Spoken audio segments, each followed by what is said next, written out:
कहते हैं।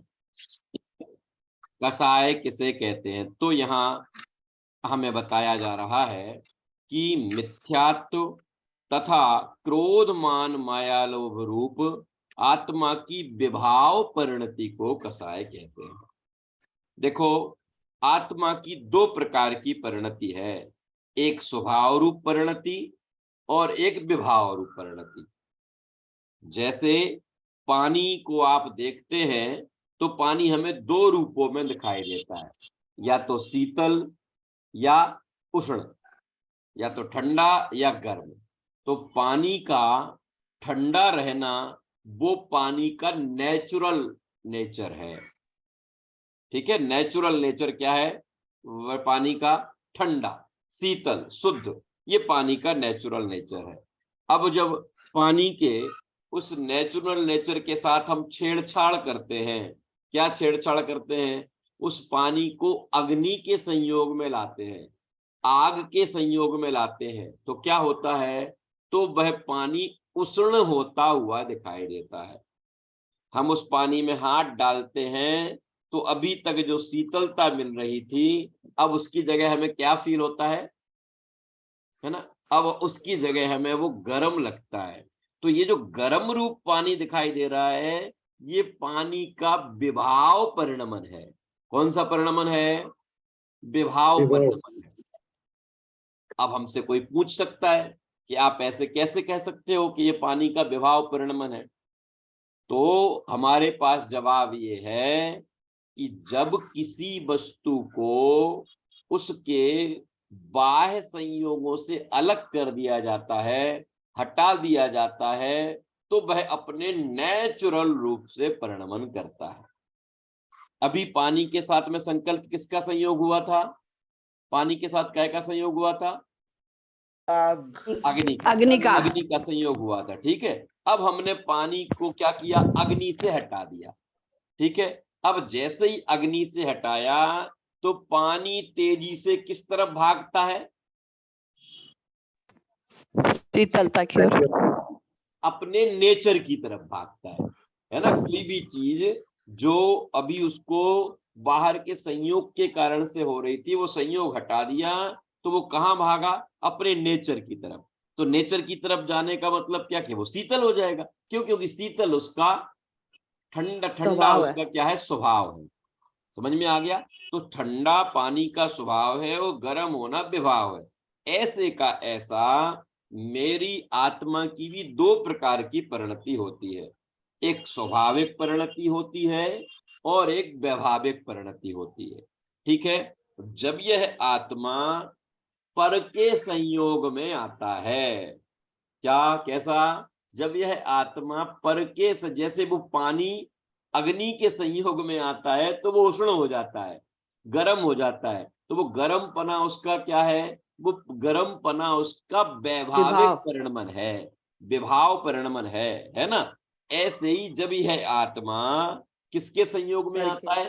पर के संयोग में आता है, शरीर के संयोग में आता है, मकान के संयोग में आता है, अर्थ के संयोग में आता है, परिवारी जनों के संयोग में आता है, कर्म के उदय के संयोग में आता है। जब इन सब के संयोग में होता है तब वह जैसे पानी उष्ण हो जाता है, तब यह आत्मा में भी राग और द्वेष होते हैं। राग कसाय उत्पन्न हो जाती है। समझ में आ गया? राग और द्वेष उत्पन्न होते हैं, कसाएं उत्पन्न होती हैं। तो ख्याल में आ गया?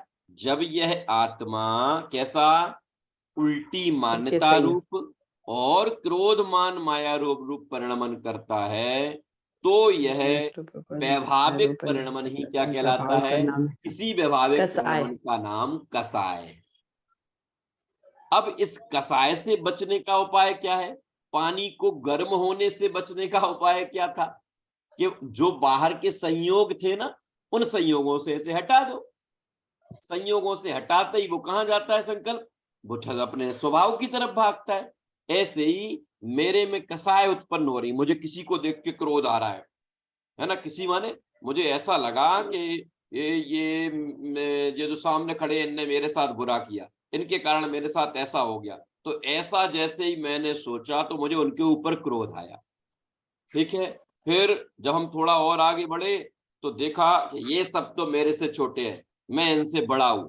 तो उन लोगों को देखकर हमें काय के परिणाम आ गए, हमें अहंकार के परिणाम आ गए, घमंड के परिणाम आ गए। ठीक है। मान है। अब हमें कोई कार्य करना था, उस कार्य को करने के लिए मैं ऐसा कर देता हूँ तो ऐसा हो जाएगा, फिर मैं ऐसा कर दूंगा ऐसा हो, मैं उसको कहूंगा ऐसे और करूंगा ऐसे, है ना। मैं जो व्यापार कर रहा हूँ, इस व्यापार के आधार पर मैं कहूंगा कि ये तो इतने की चीज है और मुझे पता है कि ये तो इतने की आती है। तो इस तरीके से छल कपट का मन हो जाता है। फिर दूसरे की ज्यादा चीजों को देखा तो उन चीजों को देखकर ये मेरे पास आ जाए, मुझे भी मिल जाए, ऐसे लोभ के परिणाम हो जाते हैं।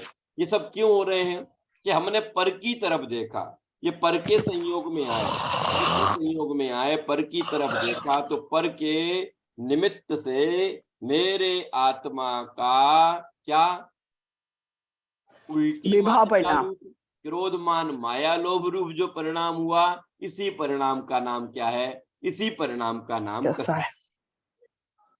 इतना ख्याल में आ गया। अब कुसुम जी, अब क्या करें हम ऐसी इस कसाय से बचने के लिए, क्या उपाय है कि किसको भगाएं? कि भगाओ किसी को मत, अग्नि को बुझाने की जरूरत नहीं है। अग्नि बुझ जाए तो अच्छी बात है, नहीं बुझे तो कोई बात नहीं। तो क्या करने की जरूरत है? पानी को अग्नि से हटा लो। क्या क्या करो? पानी अपने अग्नि को बुझाने की अपन कोशिश हट मत जाओ। करो, अग्नि जल रही जल रही, पानी को वहां से हटा लोगे तो पानी तो अपने नेचर की तरफ भागेगा। ऐसे ही हम क्या करते हैं, कसायों से बचने के लिए सामने वाले को भगाना चाहते हैं, उसको हटाना चाहते हैं, दूर करना चाहते हैं कि नहीं नहीं ये तरीका नहीं है। अपने क्या करना कि ये करना पड़ेगा कि उस तरफ देखना बंद कर दो। यहाँ उनकी तरफ मत देखो, किसकी तरफ देखो? अपनी तरफ देखो। अपनी तरफ देखने से, दिव्या जी आज मेरा हैंड रेस कर रही है, बोले दिव्या जी क्या कह रही हैं? आप जैसे बोल रहे हैं कि जैसे कषाय का भाव, हम्म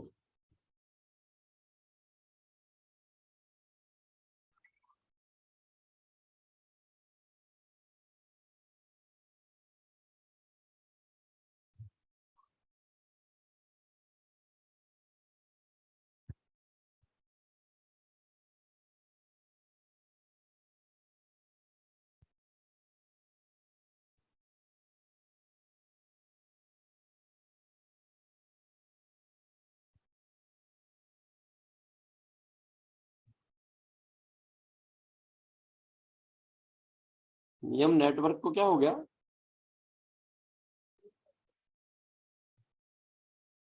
आ गया।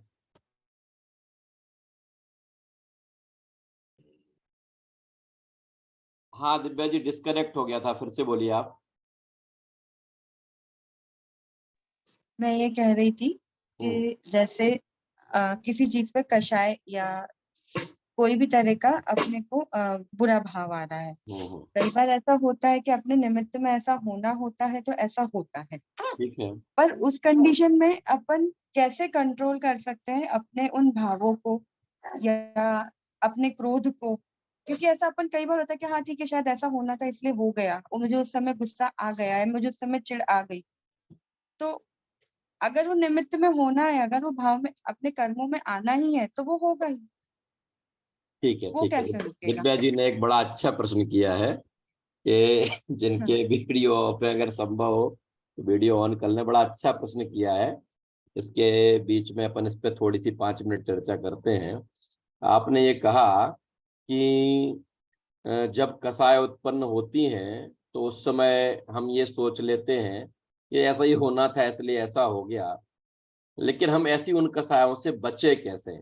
हमारा उससे बचने का सही उपाय क्या है?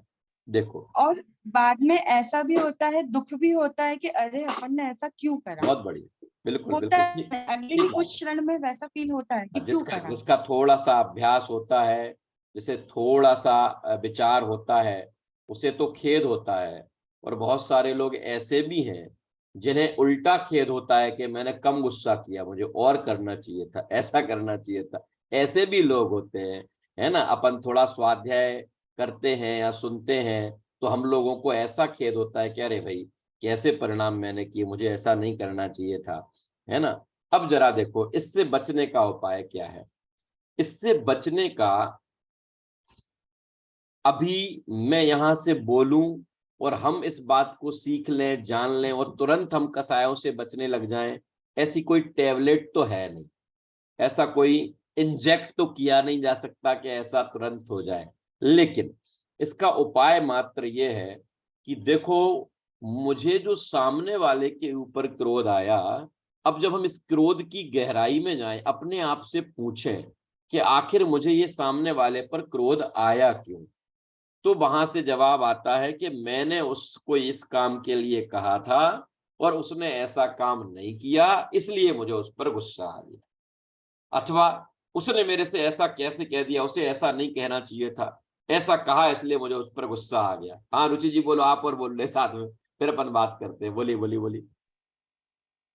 मुझे ये आप जब भी समझा रहे तो मुझे ये विचार आया, जो ज्यादा डीप हो इसमें उतरे होंगे जैन धर्म में, तो ये समझेंगे कि मेरे ऐसे कर्म की प्रकृति थी, इसलिए मुझे ऐसा सीखा।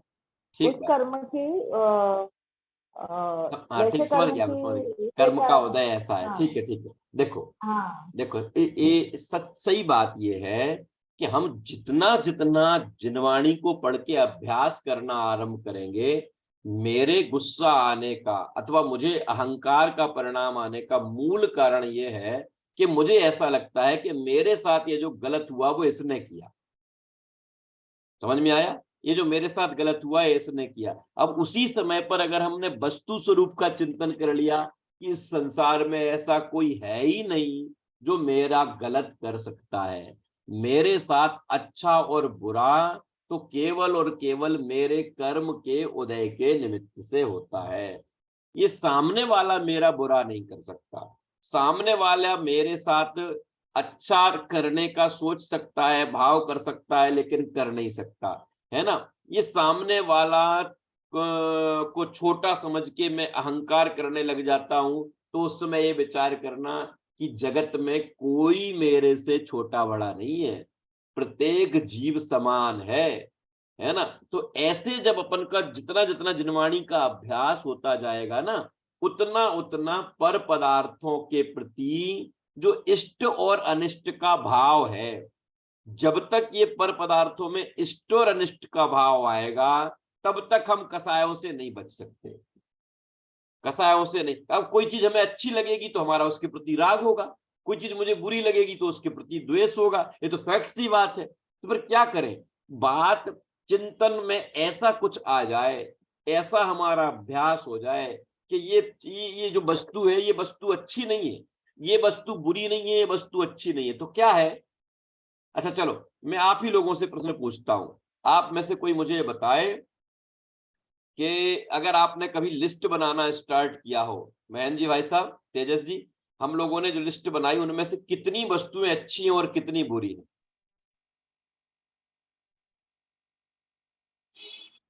हैं? ये अच्छा अच्छा, ये बताओ, ये बाल कैसे चाहिए हमें? बाल हमको काले चाहिए, ठीक है? इसका मतलब काला कलर अच्छा है ना कुसुम जी? काला कलर अच्छा है। अच्छा, काला कलर अगर अच्छा लगता है तो फिर चेहरा सही। है, चेहरा शुभ गोरा चाहिए। कार्यों में भी नहीं पहनते। चेहरा गोरा चाहिए, ये चेहरा चेहरा अगर गोरा अच्छा लगता है तो फिर बाल सफेद अच्छे क्यों नहीं लगते? इसका मतलब ना काला कलर अच्छा है ना सफेद कलर अच्छा है, ये तो हमने कल्पना में किसी को अच्छा और किसी को बुरा मान रखा है। ख्याल में आ गया? तो जब हमारे अध्ययन से ये पर पदार्थों में अच्छे और बुरे की कल्पना दूर होगी, है ना, ये कल्पना दूर होगी, तब वो राग द्वेष घटेंगे, तब वो कसाएं घटेंगी। और अगर ये कल्पना चलती रहेगी तो हम कितना भी पढ़ लें और याद कर लें, क्या याद कर लें? इसका नाम कसाय, इसका नाम ये, इसका ये याद करने का नहीं है। याद हो जाए अच्छी बात है, नहीं हो कोई बात नहीं। बस हमें तो ये समझना है दिव्या जी, क्या कि इस दुनिया में केवल 6 द्रव्य हैं बस, जीव, पुद्गल, धर्म, अधर्म, आकाश और काल। इस दुनिया में कोई अच्छा नहीं है और कोई बुरा नहीं है। जब कोई अच्छा नहीं है तो राग किससे, और जब कोई बुरा नहीं है तो द्वेष किससे? तो फिर मैं क्या करूं? अरे मेरा काम तो जानना देखना है ना, मेरा काम तो जानना देखना है, जानो देखो। अपने काम को अपना काम क्यों नहीं समझते हैं? अपने काम को देखो। हम लोग इतने नालायक हो गए हैं बीना जी, क्या अपने आप को नालायक कहना अच्छा लगता कि नहीं लगता? कभी कभी कहा करें अपन लोग अपने आप को थोड़ा नालायक, कभी कभी कहा है कृपा जी? कैसे नालायक हो गए कि ये जो 6 द्रव्य है ना, 6 द्रव्य, इन 6 द्रव्यों में से 5 द्रव्य तो अपनी अपनी कुटिया में तपस्या करते, अपनी अपनी कुटिया में तपस्या करते, उन्हें किसी से कोई लेना देना नहीं है, कोई मतलब नहीं, जिसको जो करना वो करे, हमें कोई मतलब नहीं। पर इस जीव को अपनी कुटिया समझ में नहीं आती। क्या इस जीव को अपनी कुटिया में मजा नहीं आता? ये जाके पुद्गल की कुटिया को खटखटाएगा, है ना, कभी धर्म की कुटिया को खटखटाएगा। ये दूसरों से छेड़खानी करोगे ना, जब तक दूसरों के साथ छेड़खानी करोगे तब तक संसार बना रहेगा।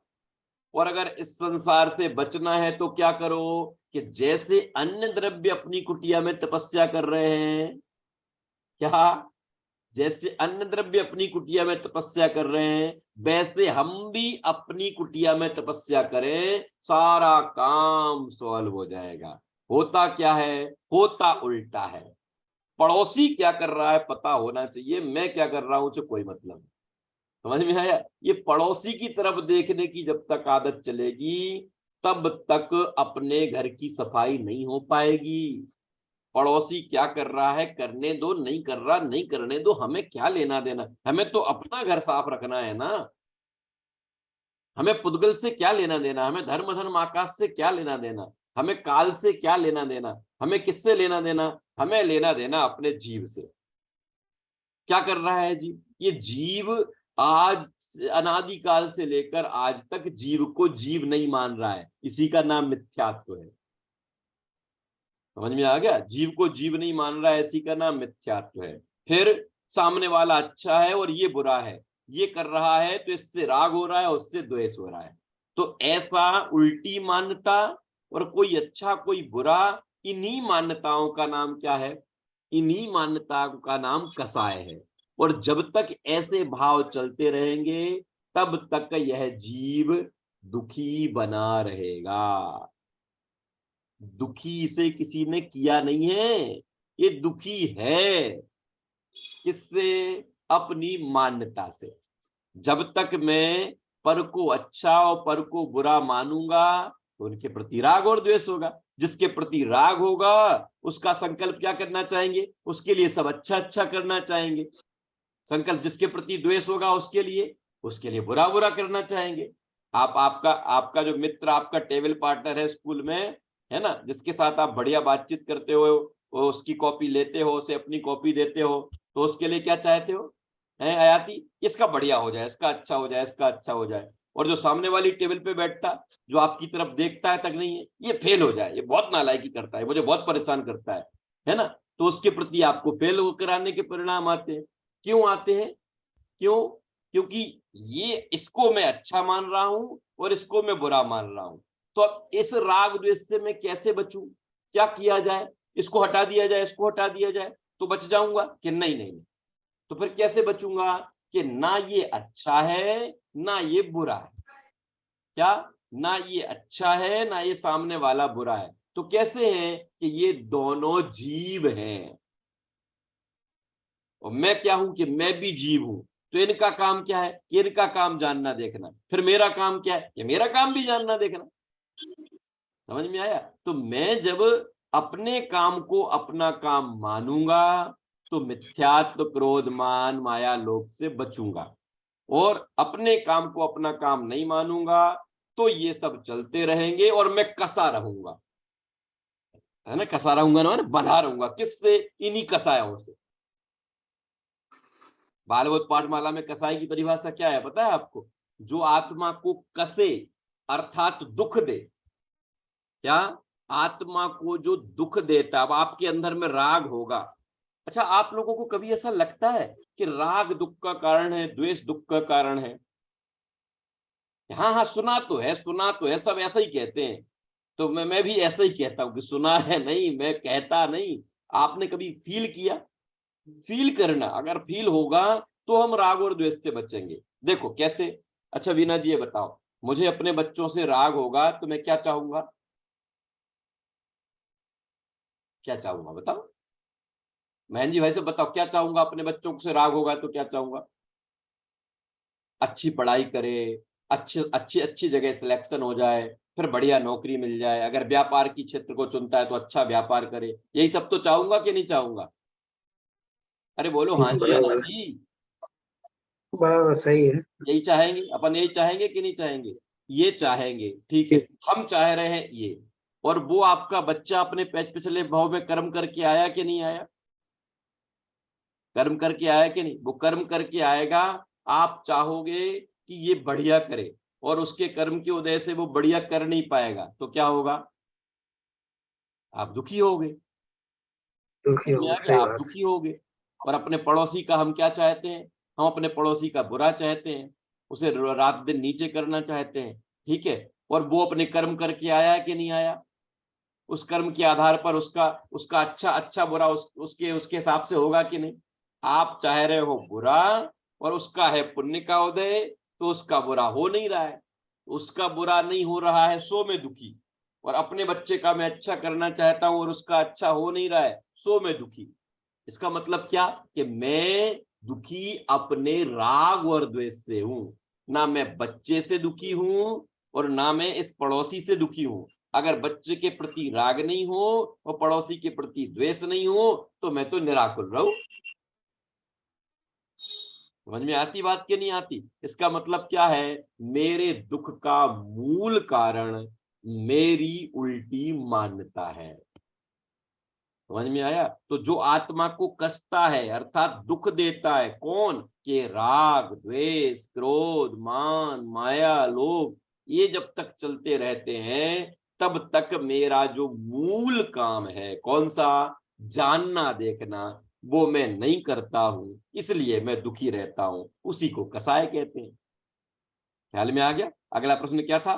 कसाय कि मिथ्यात्व क्रोध मान माया लोभ रूप जो विपरीत परिणमन है, उल्टा परिणमन है मेरा, उस उल्टे परिणमन का नाम क्या है? उसका नाम कसाय। ठीक है, सरल प्रश्न था, अपन ने इसकी गहराई से चर्चा कर ली आप लोगों के प्रश्न के साथ साथ। अब हम अगले प्रश्न पर चलते हैं। चारित्र के कितने भेद हैं? चारित्र किसे कहते हैं हम पहले पढ़ चुके हैं। निश्चय सम्यक दर्शन पूर्वक आत्मरमणता का नाम ही चारित्र है। ऐसे चारित्र के कितने भेद बताए हैं? अभी जो हम लोग पढ़ रहे हैं उसमें ऐसे चारित्र के यहाँ पर 4 भेद बताए हैं। ठीक है, कितने? 4 भेद। पहला स्वरूपाचरण चारित्र, ठीक है, पहला स्वरूपाचरण चारित्र, दूसरा देश चारित्र, तीसरा सकल चारित्र, और चौथा यथाख्यात चारित्र। फिर से बोलता हूं कृपा जी, फिर से। चारित्र क्या कहलाता है? निश्चय सम्यक दर्शन पूर्वक आत्मरमणता, ठीक है, आत्मलीनता का नाम ही क्या है? आत्मलीनता का नाम ही चारित्र है। ऐसा चारित्र कितने प्रकार का होता है? तो अलग अलग जगह पर अलग अलग प्रकार बताए गए हैं। अभी हम लोग तो लघु जैन सिद्धांत प्रवेशिका के 4 प्रकार याद रखें, कहीं 5 प्रकार का बताया गया है, कहीं 13 प्रकार का चारित्र बताया गया है ना? तो अभी उनको गौण करें। अभी तो अपने पाठ्यक्रम के अनुसार जो बात चलती है उसके आधार पर यहाँ 4 प्रकार का चारित्र है। सबसे पहला है स्वरूपाचरण चारित्र। ठीक है, बोलिए, मैं बोलता हूं आप लोग मन में बोलिए, अनम्यूट ना करें, बोले बस। स्वरूपाचरण चारित्र, देश चारित्र, सकल चारित्र, यथाख्यात चारित्र। ठीक है, ये 4 प्रकार का स्वरूपाचरण चारित्र, देश चारित्र, सकल चारित्र और यथाख्यात चारित्र। ठीक है, बीना जी जरा रिपीट कीजिए, बीना जी रिपीट कीजिए, चारों अनम्यूट करके रिपीट कीजिए। स्वरूपाचरण चारित्र, देश चारित्र, सकल चारित्र, और चौथा सुनाई नहीं दिया सर। यथाख्यात, यथाख्यात, यथा, ख्यात, हाँ यथाख्यात। यथाख्यात। मैं भी इनके अर्थ भी बताऊंगा तो अपन को। और दिव्या जी जरा बोलिए, आप बोलेंगी? स्वरूपाचरण चारित्र, देश तेज चारित्र, यथार्थ चारित्र और सकल चारित्र। देखिए मैं फिर से बोलता हूं और उनका क्रम भी बोलता हूं, ठीक है। सबसे पहला है स्वरूपाचरण चारित्र। क्या नाम है? स्वरूप में आचरण करना, वो कहलाता है स्वरूपाचरण चारित्र। क्लियर हुआ संकल्प? फिर दूसरा कहलाता है देश चारित्र। क्या नाम है? देश चारित्र, ठीक है। फिर तीसरा है सकल चारित्र। सकल चारित्र माने संपूर्ण, है ना, सकल चारित्र। फिर चौथा होता है यथाख्यात। कौन सा? यथाख्यात, ठीक है। 4 प्रकार का चारित्र है। सबसे पहला स्वरूपाचरण चारित्र, देश चारित्र, सकल चारित्र और यथाख्यात चारित्र। रुचि जी जरा रिपीट करें। देश चारित्र है या देह चारित्र? देश, देश, देश, एक देश। देश। अपन उसको एक देश कह सकते हैं, देश कह सकते हैं। हाँ रुचि जी जल्दी से बोलिए, अपनी क्लास 30 सेकंड में ही खत्म हो जाएगी, फिर कल बात करेंगे हम। स्वरूपाचरण चारित्र, देश चारित्र, सकल चारित्र, यथाख्यात चारित्र। बिल्कुल बढ़िया, ठीक है। अब इनकी क्या परिभाषाएं हैं, इनकी क्या डिटेल है, वो हम कल जानेंगे। आज वाले प्रश्नों को जो मैंने अभी आपको बताया है, इन्हें आप लोग रिपीट कीजिए। कल इसके बारे में पूछेंगे और कल ही हम लोग अपने इन चारों प्रकार के चारित्र को भी समझेंगे, ठीक है। अभी हमारा